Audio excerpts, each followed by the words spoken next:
বাবা মা এবং বোনকে নৃশংস হত্যা, ৩ বছর পর ফাঁসির সাজা প্রবোধেশ অঙ্কের মাস্টারের। আবার ফাঁসির নির্দেশ।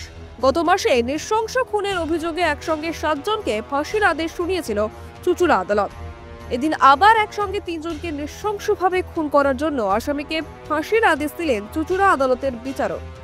সোমবার চুঁচুড়া আদালতের বিচারক সঞ্জয় কুমার শর্মা শুনানির পর পেশায় গৃহশিক্ষক প্রবোধেশকে দোষী সাব্যস্ত করে মৃত্যুদণ্ডের নির্দেশ দেন।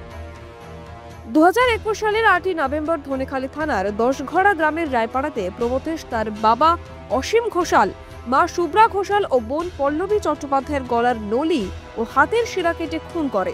সেই সঙ্গে প্রবোধেশ নিজের হাতের শিরা কেটে আত্মহত্যার চেষ্টা করে। আহত রক্তাক্ত অবস্থায় পুলিশ প্রবোধেশকে উদ্ধার করে চুঁচুড়া ইমামবাড়া হাসপাতালে ভর্তি করে।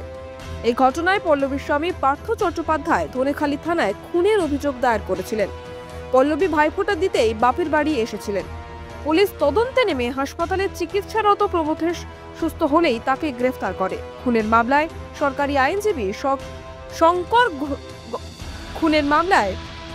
আইনজীবী শঙ্কর গঙ্গোপাধ্যায় জানিয়েছেন, মোট ১৪ জন খুনের মামলার সাক্ষী দিয়েছে।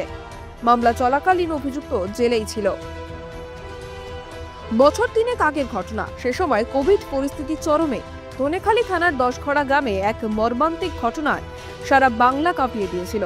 নিজের বাবা মা ও বিবাহিত বোনকে প্রথমে ভারী কিছু জিনিস দিয়ে মাথায় আঘাত করার পর ব্লেড দিয়ে তাঁদের হাতের শিরা কেটে নৃশংসভাবে খুন করেছিল অঙ্কের মেধাবী মাস্টার প্রবোধেশ ঘোষাল।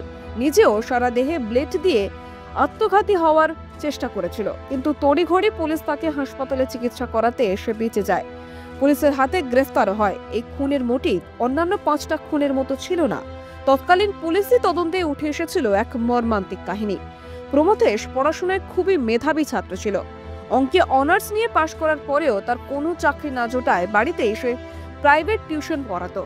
১০ঘড়া রায়পাড়ায় একটি ছোট্ট ভাড়া বাড়িতে বৃদ্ধ বাবা অসীম ঘোষাল ও মা শুভ্রা ঘোষালকে নিয়েছিল তার সংসার। একমাত্র বোন পল্লবীর বিয়ে হয়ে গিয়েছিল।